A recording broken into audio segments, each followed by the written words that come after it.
During the Cold War, the US and the Soviet Union had to build underground silos to house nuclear missiles that could be launched at a few minutes' notice. Now, one of the technical challenges they had to overcome that you might not think of is acoustics. Launching a missile in such a confined silo generates a loud sound, so loud that it would have shaken apart the missiles before they could even launch. So the walls of the inside of the silo had to be covered in acoustically absorbent tiles, very similar to those in the world's quietest room. But after all of the technical challenges were sorted, what I wanted to know was how could they have launched these missiles very quickly if needed, but also never by accident?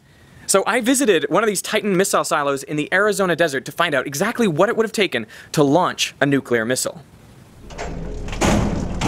Well, Derek, this is level 2 of the silo. We're down some 10 meters below the surface now. And this is the launch duct.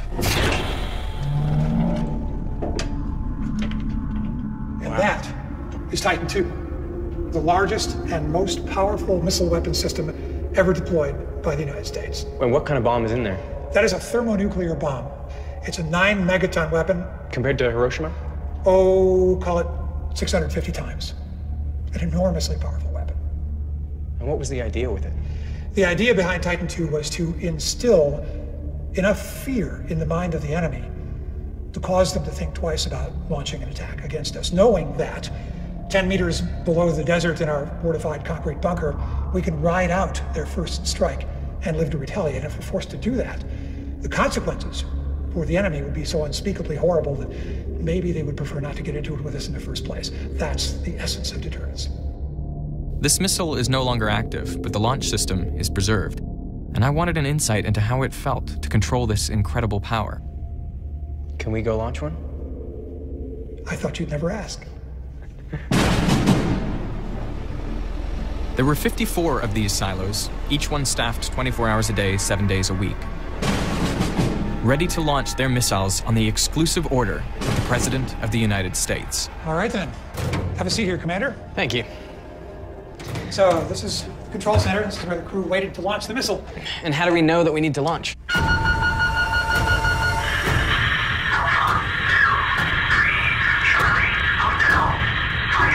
So we're going to write down every letter and number that we hear in a form in this notebook. I'm going to write it down in this notebook. We'll compare each other's work. If we agree that we've copied the message correctly, then we have what's called a valid message and authorization to take our lock off the big red safe. You know your combination, I know mine. We don't know each other, so we both have to agree to get inside. Inside, we find authenticator cards. I'll give those to you. In the secret message, they sent us a 7-character code word. We're going to look at the first 2 letters of the code word. We're going to find the authenticator that has those first 2 letters. If the card here matches the code word they sent us, then this is a legitimate order to go. That gives us permission to put in our launch keys. I've already put them in for it. Key right here for you, Commander. And for me, there's a key way over here. Keys are far enough apart that not even a long-arm guy like me can reach them both. Keys must be turned within 2 seconds of each other and held, or spring-loaded, so held for 5 seconds to start the launch. That guarantees that 2 people will be required to do it. You just can't run back and forth and do it yourself. And last but not least, we get the secret unlock code for the missile. 6 little wheels. Each little wheel has 16 letters of the alphabet. Nominally 17 million combinations. Only one will operate the missile. This is the fail-safe that prevents an unauthorized or accidental launch of the missile. So once we have all those things, authentication, keys, code, we're good to go. All set? Let's do it. Give me a countdown, 3, 2, 1, turn keys. We'll send this thing on its way. After you, Commander. 3, 2, 1, turn keys. And hold. Okay, you may release. That's all there is to it. The green light turns on, says launch enable.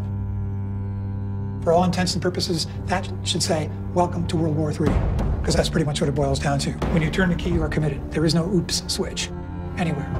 When the batteries come to full power, the missile will transfer to internal power, meaning that it is fully independent. About that same time, the silo door starts to slide open. It'll slide through a security radar beam and set off the alarm. That gives us silo soft. Guidance go means the internal guidance computer has full control of the mission. In a few seconds, we'll have main engine start.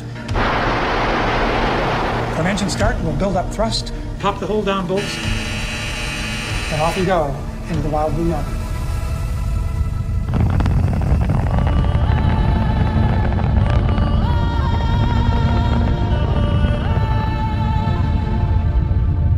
So that's it. We've basically just ended life on Earth. as you know it.